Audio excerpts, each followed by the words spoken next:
Hello, and welcome to the second in our series of virtual concerts given by members of Eboracum Baroque.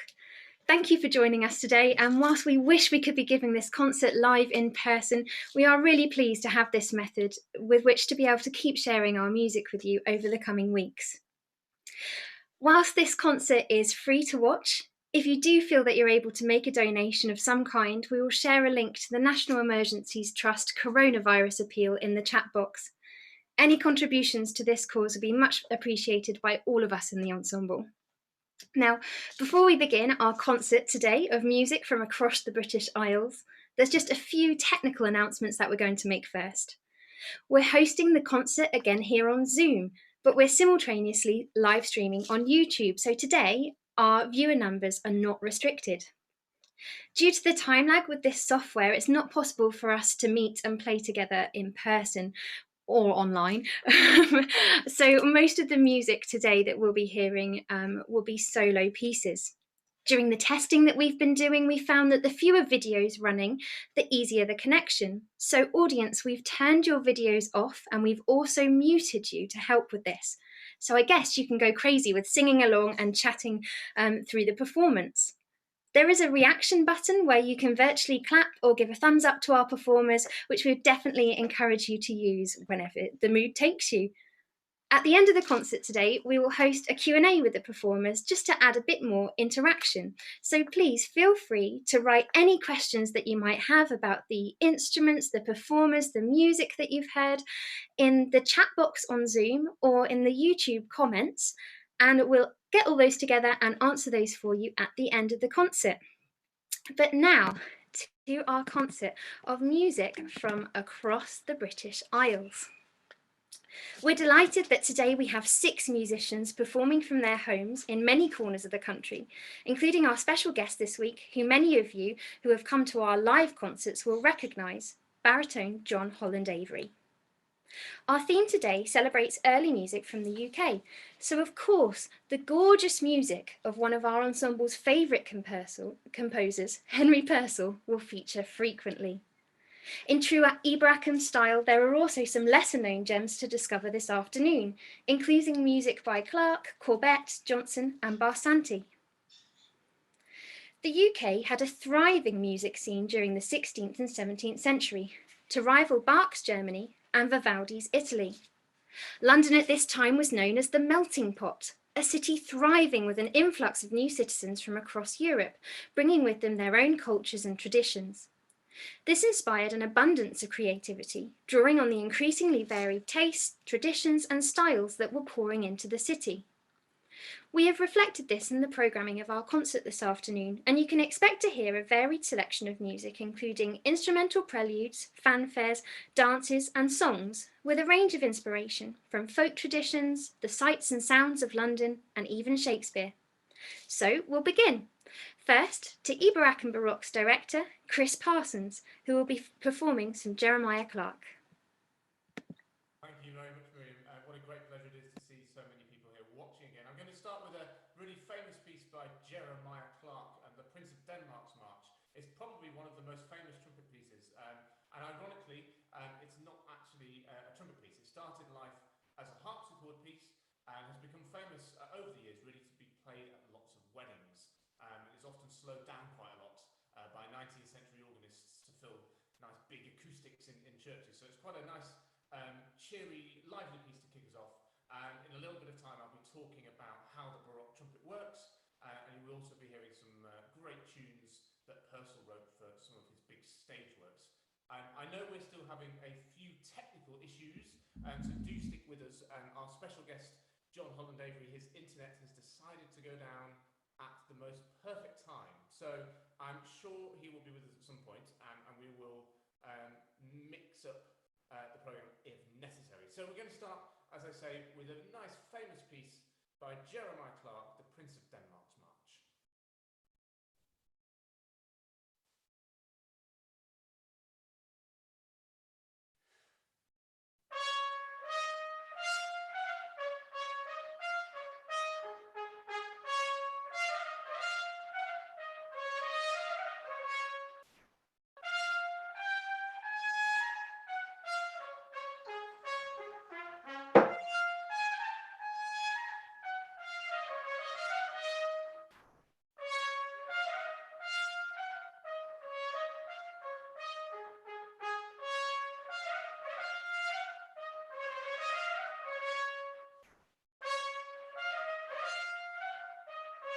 So,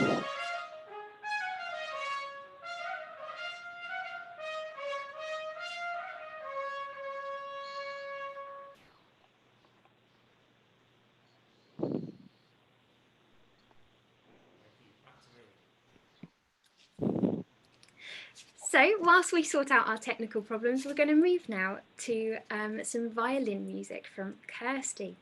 The 16th century was a really important time in music. It saw a shift in music making in this country. Up until this point, in classical traditions, music was most often played for a purpose, be it religious in a church setting, music to dance to, or to watch as part of an evening's entertainment. However, the advancements in printing techniques, lowering cost of paper and bookmaking led to a rise in the amateur classical musicians playing in their own homes. This too led to an increasing demand for collections of pieces to be published that would challenge an advanced amateur, and the picture you can see on the screen is from the cover of one such anthology for the violin. We will hear 2 preludes from this now, so I'll hand over to Kirsty. Hi everyone, thanks so much for joining us again online. I'm playing from Edinburgh today, where I grew up, and like Miriam said, I'm going to be starting with 2 of these preludes from a book published by John Walsh in the 1700s. He called it A Variety of Compositions for the Violin by all the greatest masters in Europe, and 2 of those were working in England. So the first one, Purcell, and then the second, the lesser known William Corbett, who was a composer and a violinist working in London. He was a member of the King's Band, or the Royal Orchestra, and he also spent some time abroad living in Italy, and there was a lot of speculation that he was a spy while he was living in Italy, but we didn't know. So the rest of the time he was playing the violin and writing some music. But first of all, the prelude by Purcell.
Thank you, Kirsty. Now, our technical issues have been resolved, so we're pleased to be able to be joined next by a familiar face to many of you, I'm sure, baritone John Holland Avery.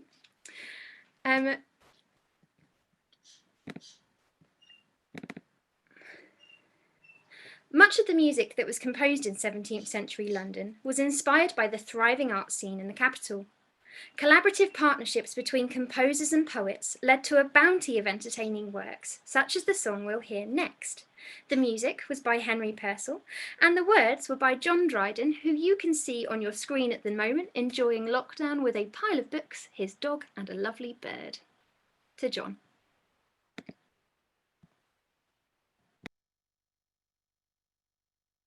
Hello there, everyone. I don't know if you can hear me at all, but because unfortunately I can't hear anyone else. But I thought I would just rouse us all. Excellent. I thought I would just rouse us all with a lovely drinking song, which is by Purcell from King Arthur. Yes, indeed. So Henry Purcell, being one of the great English Baroque composers, he wrote a lot of opera about English culture. And this particular song is called Your Hay It Is Mowed. And the words, crucially, are by John Dryden, who was a very famous playwright and poet of his day. And all the other texts that we have in the recital today are by contemporaries of Dryden. So we can kind of enjoy the lovely language of the time. So this first song involves some audience participation. So I would like you to get something jingly jangly, technical term, for something that you can kind of like, you know, bells or something, or car keys. If you can just sort of hold it in your bag, in your hand. I'm just going to get my note. So, and what I would like to do is this. I want to do this. Can we do that? Yeah, get in the spirit. Yes. Now everybody has to join in with this. Okay, I've got a bag of marbles here, just in case you're wondering. Right. Okay, and then the next bit is I would like to join in with some singing, and it goes like this: "Come, boys, come, come, boys, come." Can you try that? Go. "Come, boys, come, come, boys, come." Okay. And then there's another bit after that, so I'll just sing it to you. "And merrily roar out our harvest home, and merrily roar out our harvest home." So when we get to that chorus, the music stays the same, but the words change, and I'll make it quite obvious for you when to join in. Okay, so here we go. Get the car keys out. Here we go. "Your hay it is mowed and your corn is reaped. Your barns will be full and your hovels heaped. Come, boys, come, come, boys, come, and merrily roar out our harvest home, and merrily roar out our harvest home. Come, boys, come, come, boys, come, and merrily roar out our harvest home, and merrily roar out our harvest home. We've cheated the parson, we'll cheat him again. For why should a blockhead have 1 in 10? 1 in 10, 1 in 10. For why should a blockhead have 1 in 10? For why should a blockhead have 1 in 10? 1 in 10, 1 in 10. For why should a blockhead have 1 in 10? For why should a blockhead have 1 in 10? For prating so long like a book-learned sot, till pudding and dumpling are burnt to pot. Burnt to pot, burnt to pot, till pudding and dumpling are burnt to pot. Till pudding and dumpling are burnt to pot. Burnt to pot, burnt to pot, till pudding and dumpling are burnt to pot, till pudding and dumpling are burnt to pot. We'll toss off our ale till we cannot stand, and hey for the honour of Old England. Old England, Old England, and hey for the honour of Old England, and hey for the honour of Old England. Old England, Old England, and hey for the honour of Old England, and hey for the honour of Old England. Thank you. Well, thank you to the one and only John there. We move to some earlier repertoire now, from the late Elizabethan and early Jacobean period. Those of you who were able to join us for our first virtual concert last week will have heard Miri playing extracts from Bach's cello suites, but we've got something a little different this week as she's going to be introducing us to her gorgeous viola da gamba. So, over to you, Miri. Hi. Yes, I'm going to be playing the viola da gamba this week instead. It's 3 tunes from this book called Selena's Second Book of Songs. The first one is called Row Well Ye Mariners, and it's originally by someone called T. Robinson. The second is called Parthenia, which comes from the Greek word Parthenos, which means maiden. And the third is called Light of Love. If you have any questions about the instrument, if you want to pop them in the chat or leave a comment, we can do our best to answer them at the end.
Thank you to Miri.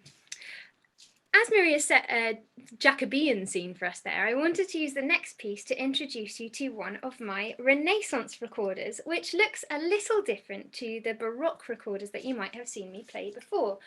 The piece that I'm going to be playing is from another of these anthologies for advanced amateurs.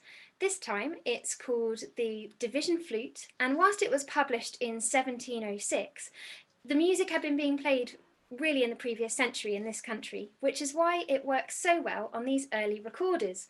Just to show you it a little bit closer, this is a tenor recorder, so it makes quite a low sound. It's in one piece of wood, unlike the Baroque instruments, and it also doesn't have any of the half holes that we have on modern instruments to help us with the tuning.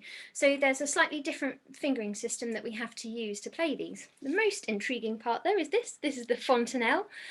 Previously in education concerts, children will often ask, oh, is that a speaker so that the recorder can sound louder? No, actually it's just a very pretty way of covering this unsightly key that's hiding under here. It sort of keeps it protected. So this is a division on a ground from the Division Flute published in London.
For our next piece, we're going to turn to Shakespeare, who really inspired so many composers during this time in Britain.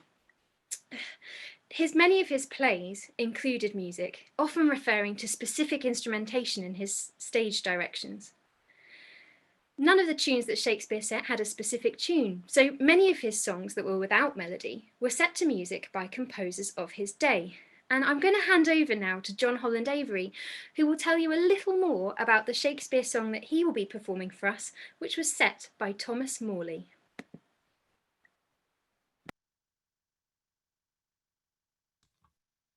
Hello. So, yes, so I've got a bit of a delay, so apologies for not being fully in touch with what Miriam just said. So the next song I'm going to sing for you is called The Owl is Abroad. I'll say that again. The Owl is Abroad. Rather unusual. This song was misattributed to Purcell and was associated with a composer called John Smith. But the text is the most important thing that we know about it because it's by Ben Jonson. Ben Jonson was, like John Dryden, a contemporary of Shakespeare, also a well-known poet and playwright. And this song is rather unusual, got very interesting words. Anyway, I hope you enjoy it.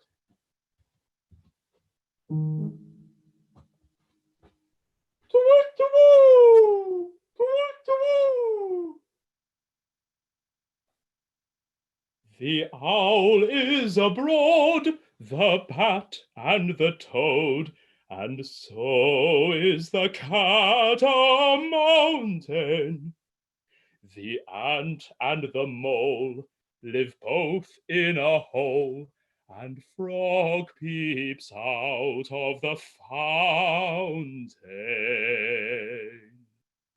And frog peeps out of the fountain. Ribbit, ribbit. The owl is abroad, the bat and the toad, and so is the cat a mountain. The ant and the mole live both in a hole, live both in a hole. And frog peeps out of the fountain. Ribbit, ribbit.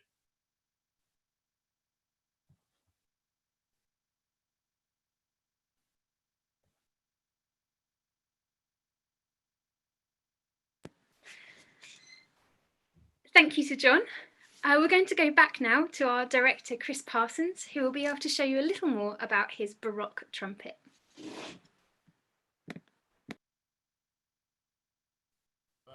you can now see me. So this is a Baroque trumpet, which in the weeks to come, we're going to be doing some exciting spotlight concerts. So concerts that are focusing on particular instruments that you can see us playing in our ensemble, but I know Miriam's going to be talking a little bit later about that. So as you can see, the Baroque trumpet, very briefly, is very different to what we might expect our modern trumpet to look like, and it's also, as you can see, a lot longer. And if you look very carefully, we were saying in our last Zoom concert that it's so great we can show our instruments nice and close up to the screen. You can see the small kind of recorder holes that we have, and they're there just to help us a little bit with some of the tuning on particular notes. They're actually late additions when Baroque music was making a big revival in the 20th century, but it's likely, and in fact we know, that trumpeters were starting to cut pieces of holes into their instruments to help with their tuning. And I'm going to play some lovely little trumpet tunes by Purcell. Unfortunately, there's not really any repertoire, apart from a few fanfares and things, that are really possible to play for the trumpet unaccompanied. So I'm being a little bit inventive, I suppose, because obviously these pieces that you're about to hear would originally be with an orchestra, and most importantly with a harpsichord or some form of continuo instrument. And the three tunes that I'm going to be playing are all from Purcell's great semi-operas that he really started to write towards the end of his life in the 1690s. Before that, of course, he'd really been spending a lot of his career in the court of Charles II, so he didn't really have the time, remarkably, to go and write music for the amazing theatrical scene in London. So one of the pieces I'm going to be playing is from a piece that is very well known by Purcell, King Arthur, which is 1691, and was a huge success along with all of his semi-operas. And then the other pieces that I'm going to be playing is from a piece called Bon Duca. Now again, this isn't really a very well-known piece. It's a really fantastic music though. I really would recommend you check it out. It's the story of Boudica and her fight and downfall against the Romans, and it's pretty much certain that this was the very final piece that Purcell wrote. It was written in October 1695, just before he died. And again, it was written for the stage. So there's a lot of lovely instrumental dances in there, of which two you're going to hear, and some really beautiful vocal stuff as well, where Boudica is dying at the end. A beautiful Purcell lament, which of course Purcell is an expert at. So the first piece I'm going to play is called Britain's Strike Home, and I've changed that title today to Britain's Stay Home, which I'm sure you'll enjoy. And this tune actually is worth mentioning. It lasted for a long time. A lot of Purcell's music kind of fell away really by the middle of the 18th century. But this tune in particular was used in lots of different guises on the battlefield as well, well into the 19th century. As I think you'll hear, it's a really rousing nationalistic tune. Then we hear another little tune from Bon Duca, To Arms, it's what it's called. And then we'll go to King Arthur, and I'll play you a little trumpet tune from that. And I know later on I'll be talking a little bit about some of our upcoming events, and I'm really excited to be doing a kind of online lecture, if you like, talking about some of Purcell's amazing stage works. So have a little look out for that. But we'll start with Bon Duca. So two little tunes of Bon Duca, and then a piece from King Arthur.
Hello. So I'm going to sing a song called It Was a Lover and His Lass, which is by Thomas Morley, and the text is by Shakespeare. Yes, that well-known name that we all know. And he wrote these words as part of As You Like It. So it's got a really lovely, jolly, upbeat feel.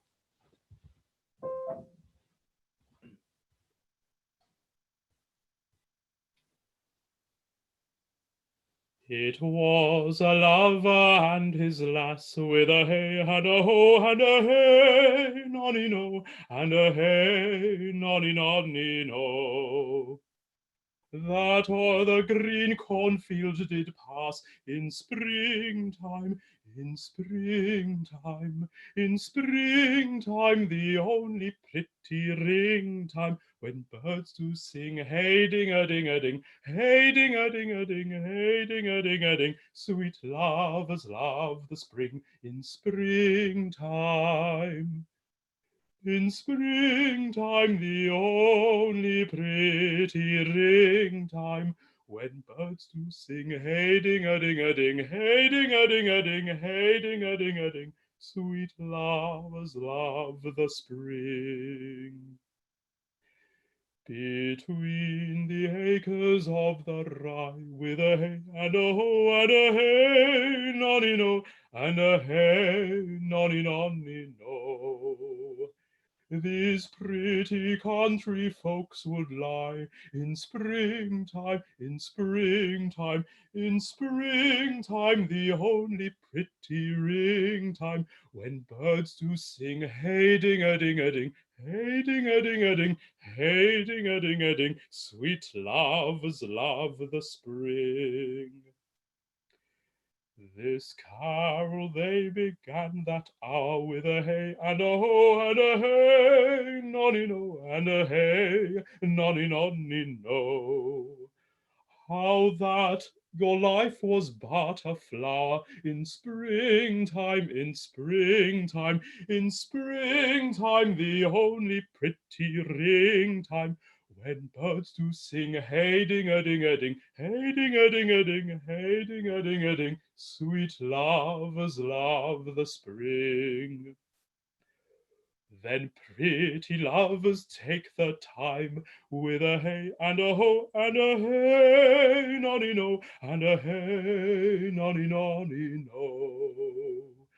For love is crowned with the prime in springtime, in springtime, in springtime, the only pretty ring time, when birds do sing, hey ding a ding a ding, hey ding a ding a ding, hey ding a ding a ding, sweet lovers love the spring in springtime. In springtime, the only pretty ring time, when birds do sing, hey ding a ding a ding, hey ding a ding a ding, hey ding a ding a ding, sweet lovers love the spring.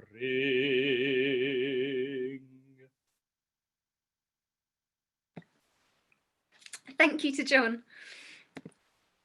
As an ensemble, we're really passionate about introducing our historical instruments to a wider audience. And so before I hand over to Katie to take us through some oboe, I wanted to tell you about a new mini concert series that we're going to be running alongside this main fortnightly concert series that you've joined us for today. They'll run on alternate weeks, and each one will be a spotlight feature on one of our instrumentalists who will take us through the very best bits of their instrument, its repertoire, and how its designs maybe look different to the modern equivalents that we know today. So the first of these concerts will be happening next Friday, April the 17th, where Katie will be sharing with us the world of the historical oboe. Now, I know this is something I'm looking forward to learning a lot about. In the meantime, if you have any questions about the music that you've heard today, the instruments, or the performers themselves, please feel free to add those questions to the chat box on Zoom or the comment section on YouTube, and we'll host a little Q&A at the end of the concert. But for now, over to Katie. Hello everyone. Really good to be with you. Welcome to my music room in Cambridge. Now, many of you will know that it's Good Friday today, when Christians celebrate Jesus' death, and remember that. And I'm going to play, to start with, a folk song that originates from Scotland in the 17th century, but it's become really well known for a hymn that a guy called Isaac Watts wrote in 1707, so right in the middle of the Baroque period. And this is a really key time for English church music, because before that point, basically people had just sung psalms metrically, but Isaac Watts in this hymn, When I Survey, was quite groundbreaking in not just being a psalm, but actually sort of meditating on a wider range of scriptures from the Bible, and setting that it could be sung to many different tunes, but it's become particularly well associated with the Scottish folk song O Waly Waly. So I'm going to play a version of that, and I'll just pop a couple of verses of Isaac Watts' hymn in the chat, just so that you can get a flavour of what that hymn was like.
So now for a slightly different kind of melody, I'm going to play a couple of dances from Purcell's music to a play called Abdelaza, or The Moor's Revenge.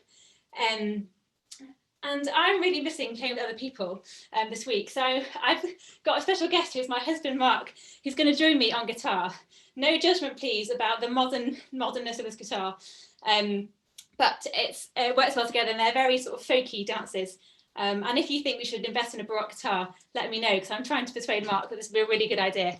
And we're going to play a jig and then a hornpipe from Purcell.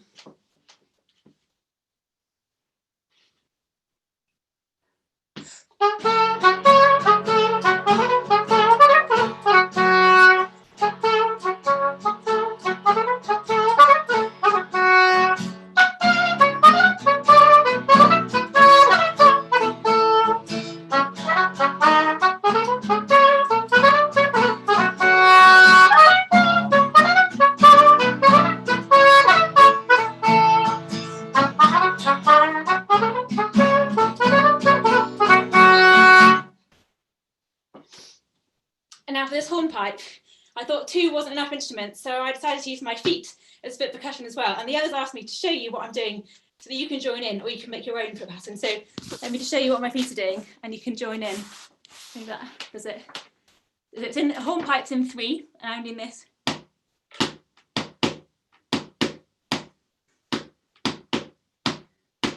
One, two, three, one. So you can just join in if you like.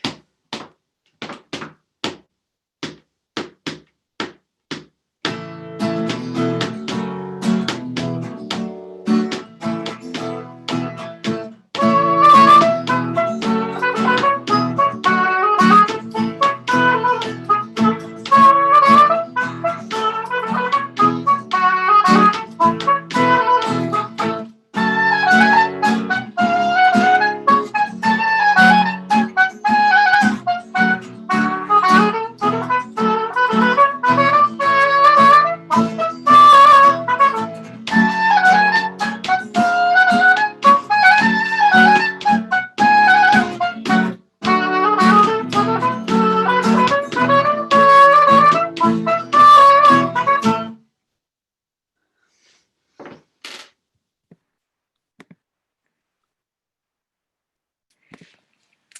you to Katie, that was awesome. We'll look forward to discovering much more about Katie's beautiful instruments next week, Friday, April the 17th at 1 o'clock. Next, we'll hear again from John, and this time the song that he's singing has come from this rather charming anthology that I've just put the cover on the screen for you now.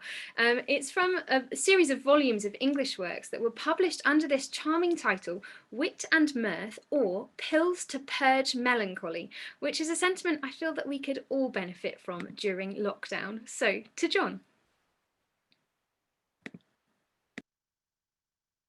Hello there. So the last song I'm going to sing for you is called Consent at Last.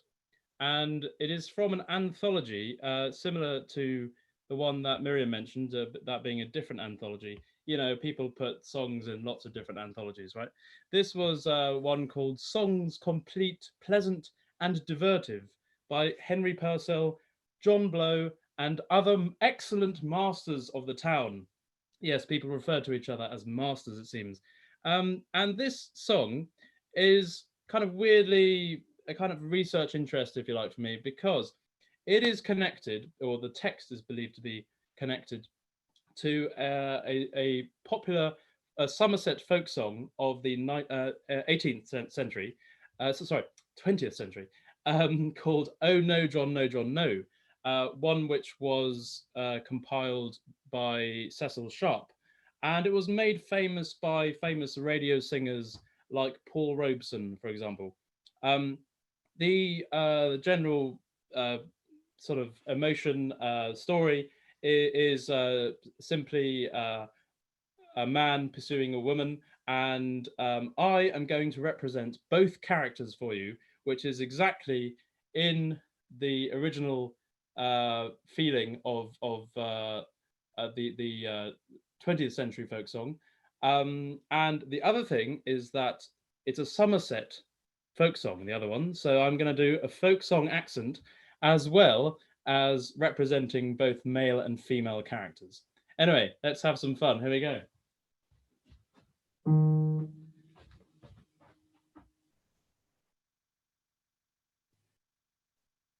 Ladies, why doth love torment you? Cannot I your griefs remove? Is there none that can content you with the sweet delights of love? Oh, no, no, oh, no, no, oh, no, no, no, no, no. Beauty in a perfect measure hath the love and wish of all. Dear, then shall I wait the pleasure that commands my heart and all. Oh, no, no, oh, no, no, oh, no, no, no, no, no. If I grieve and you can ease me, will you be so fiercely bent? Having wherewithal to please me, must I still be discontent? Oh, no, no, oh, no, no, oh, no, no, no, no, no. If I am your faithful servant, and my love does still remain, will you think it ill-deserved to be favoured for my pain? Oh, no, no, oh, no, no, oh, no, no, no, no, no. If I should then but crave a favour which your lips invite me to, will you think it ill behaviour thus to steal a kiss or two? Oh, no, no, oh, no, no, oh, no, no, no, no. All amazing beauty's wonder, may I presume your breast to touch, or to feel a little under. Will you think I do too much? Oh no, no, oh no, no, no, no, no, no. Once more, fairest, let me try ye. Now my wish is fully sped. If all night I would lie by ye, shall I be refused your bed?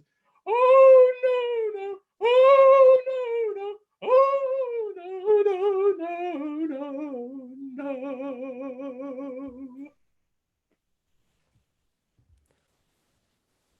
Thank you very much to John. Another wonderful performance, and I'm sure we'll be welcoming him back in the weeks to come with our various themes. Just a few final words from me before we start to wrap this up and go to our very exciting question and answer session. So do get your thinking caps on if you've got any questions to ask. But just to say a few brief thanks, if I may. I'm always extremely grateful to the wonderful musicians of Eboracum, but this week I'm particularly grateful because my wife gave birth to our first child, Luena, on Friday the 3rd of April. So Miriam Monaghan has been steering the Eboracum ship this week and doing a sterling job. So my thanks particularly to Miriam, but to all the musicians who've been doing wonderfully with all the logistical things behind the scenes as well.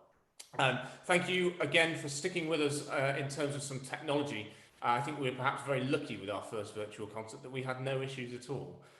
So we'll be just checking a few things as we go for the next couple, just to make sure everything's nice and raring to go. Just a few things to give you a bit of a heads up on. Obviously, you've heard about the Spotlight concerts, which we're really excited to be starting. But then a couple of other things to look out for on social media. So on Easter Sunday, which is of course just a couple of days away, isn't it? Have a look for a couple of videos we'll be releasing, including the Hallelujah chorus from Handel's Messiah, which is from a video that we did for the performance of Messiah in Cambridge back in December. But then also there's some really reflective Easter music, which we'll probably be releasing on Saturday, so tomorrow, by Charpentier. Some really amazing vocal music, which some of the Eboracum singers have been having some fun with, multi-tracking that together. So that should be an exciting project. And then finally as well, we're delighted to be linking up again with the Horrible Histories author, Terry Deary. I'm working on a virtual project called The Glorious Georgians, which is a kind of look at Handel's life in a fun and lively way, shall we say, for all the family, not just for children. Some nice gruesome stories along the way from various foods that the Georgians ate and some of the interesting medical things they decided to try and do as well at the time. So hopefully lots going on. We've really enjoyed seeing you all today, and I'm going to hand over to Miriam to introduce the final piece.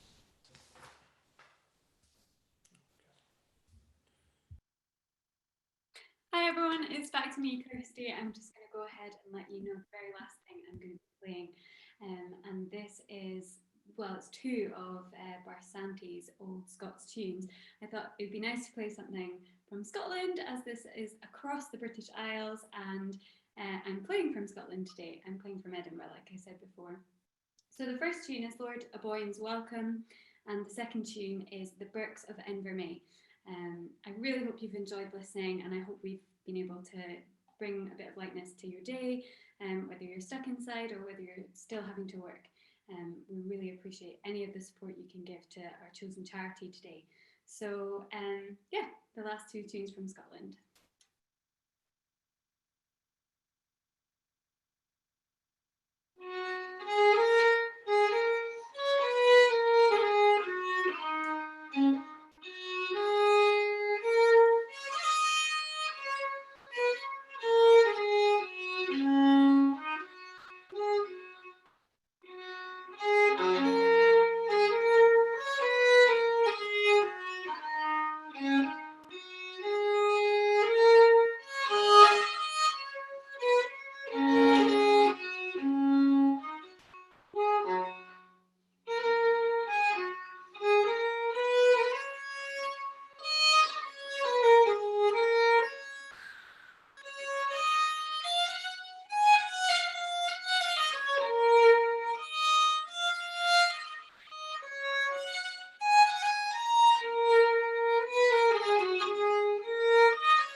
That was gorgeous, Kirsty. Well done.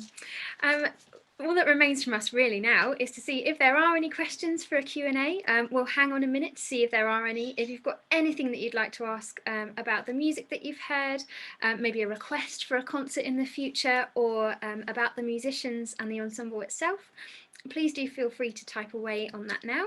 In the meantime, all I need to tell you about really is that all the ensemble today have volunteered their time, and we're really appreciative to everybody for working hard to put this together for everyone. And we want to keep these events free, but if you do feel that you can make a donation following this concert, we'd really appreciate it if you would consider donating to the National Emergencies Trust Coronavirus Appeal, which I have just put a link in the chat box, and you can go onto their website and find a little bit more about how to do that there. I know that this is a very uncertain time for many of us, especially us musicians as well.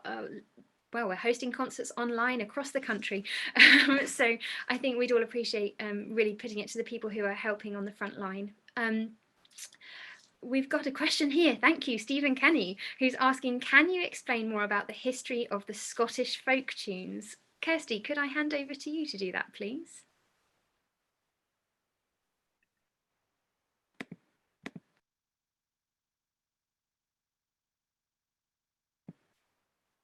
Hello, I'm just checking my sound is on. It is, Kirsty, we can hear you. Hi, so I was playing these from a collection of old Scots tunes by Barsanti. I know they were written by Francesco Barsanti. He was an Italian composer, but he spent much of his life living in London and later in Edinburgh. So I assume it was during his time in Edinburgh that he was collecting tunes as he went and listening and creating this little collection which he wrote, which was then more recently collaborated into a kind of newer version, that the one that I was playing from today. I'm not sure if anyone else might want to chime in with any other information they might have about those tunes. That's as much as I know at the moment. I also play these tunes and I really love them. I think it's along the same lines of Telemann went about collecting folk tunes. It's always been quite a common thing, hasn't it, feeding into classical compositions. I think it's a similar, exactly what you said, a similar line to that. Very good. I think that might be it for our questions. So this is my favourite bit of our virtual concerts. Can we invite all of our audience, please, to turn on your video now so that we can give you a wave goodbye, because it's so special for us to suddenly see, having given this concert to a computer screen, how many of you we've reached today. So thank you, everyone. You can turn onto a gallery view as well, and then you can see everyone at one go on the top right of your screen. Great to see you all. Thanks, everybody. Thank you, everyone. Great to see all of you. Thanks so much for coming. See you.